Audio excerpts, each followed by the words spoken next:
Hola, buenas tardes. Hoy hemos invitado a una mujer que ha vivido una experiencia traumática psicológicamente. Queremos escuchar su experiencia, ya que fue algo reciente y sabemos que hay muchas mujeres atravesando la misma situación. Madres que han sido abandonadas, hijos que han sido olvidados, por hombres que no valoran la vida. Porque queda muy claro que si un hombre no quiere a su hijo, no puede quererse ni a él mismo, no puede querer a nadie. Hola, ¿nos podés contar tu historia?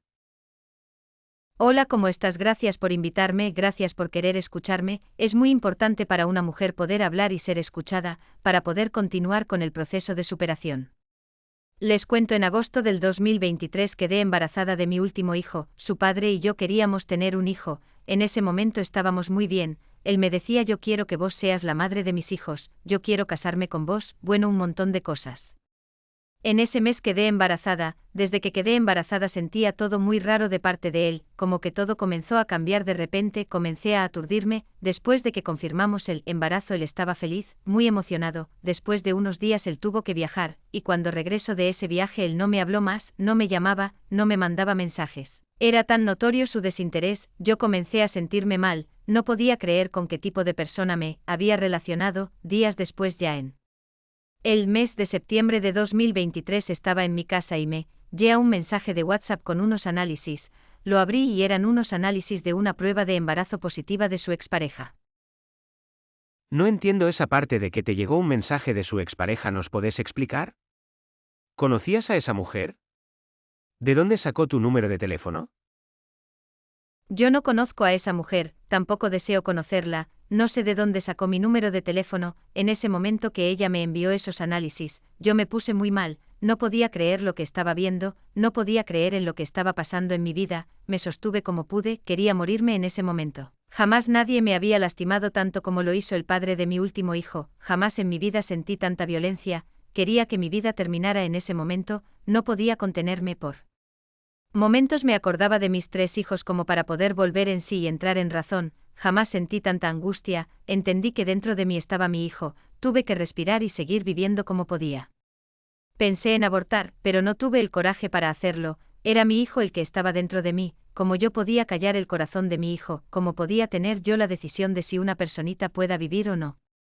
En ese momento solo imaginaba la mano de mi hijo sosteniendo la S mías todo el tiempo. Su padre nos dejó y después dijo que el duda de que sea el padre fue otro golpe más para mí. Tuve que soportar todo esto, en el momento que tendría que haber sido el más hermoso de una mujer. Aparte del golpe bajo de su expareja. Y digo golpe bajo porque después averiguo que ella inventó su embarazo y después dijo que lo perdió. Jamás voy a entender por qué hizo eso, porque me envió eso a mí. Yo no tenía ninguna culpa de que ella no esté con su ex, yo no tenía nada que ver entre ellos. El hecho que su expareja ya no quiera estar con ella no era mi culpa, ni la culpa de mi hijo.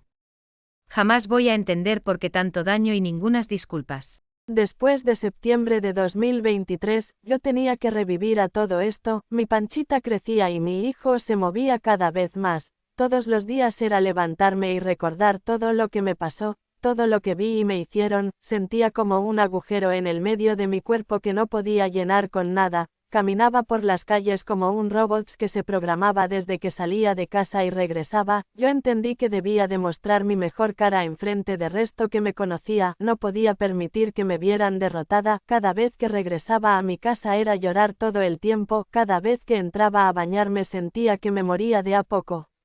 Yo sabía que tendría que ser fuerte por mis hijos, ni siquiera por mí, sino por ellos. Mis hijos no merecían tener una madre rota. Mi expareja me dio su apoyo al verme tan destruida. Él me dijo: Maggie, si decidís tener a tu hijo, conta conmigo. Mi familia, mi hermano, ellos me decían: cualquiera puede equivocarse, no somos perfectos, nosotros estamos con vos. Todas esas palabras me hacían llorar más, pero sentía que lo que mi familia decía me hacían recuperarme por más que llorara. Un día regresé a casa después de llevar a la escuela a mis hijos, me arrodillé frente al sillón de mi casa, enlacé mis manos y le pedí perdón a Dios por solo haber pensado en la posibilidad de quitarle la vida a mi hijo. Mi hijo no tenía la culpa, es un ser inocente que nada tiene que ver con la culpabilidad de los adultos o lo que haya hecho su padre. Era mi hijo. Mi vida cambió totalmente, yo antes de todo esto me sentía una mujer fuerte valiente, que no le temía a nada y a nadie, siento que estoy volviendo de a poco a ser yo y mejor que antes, las experiencias que nos dan la vida son únicas, aunque aún no entiendo por qué me pasó esto a mí, siento que aún sigo luchando con esos altibajos que tengo de vez en cuando. Recuerdo algunas cosas bonitas que viví con el padre de mi hijo como para que todo lo horrible que él hizo no duela tanto. Yo jamás dejaría a mis hijos por un hombre, siento que esa etapa de estar en pareja para mí se cerró por el momento, hoy solo pienso en disfrutar la vida con mis niños, ellos son mi razón de existir. ¿Has pensado que quizás ella lo hizo por amor, por venganza, por odio? ¿O porque piensas que lo hizo? ¿Porque ella te envió o te hizo saber a ti que ella también estaba embarazada? Es algo loco, ¿no? Un hombre que embarazada a dos mujeres a la vez, ha pasado en la realidad, pero muy pocos casos. Yo no creo que eso sea amor. Lastimar a quien no tiene culpa de nada de lo que está pasando o paso no sé por qué lo haría por amor, no creo. Mira, yo he hecho cosas por amor pero sin lastimar a nadie, he vendido mis libros para comprar un pasaje e ir a visitar a mi novio, creo que eso sí es amor de verdad. Pero esta mujer no pensó o tal vez sí en cómo me iba a lastimar a mí, yo quería morirme y si eso pasaba, mis hijos se quedarían sin madre, ella no midió las consecuencias de su locura. Bueno, también podríamos entender que un loco no tiene capacidad de razonar.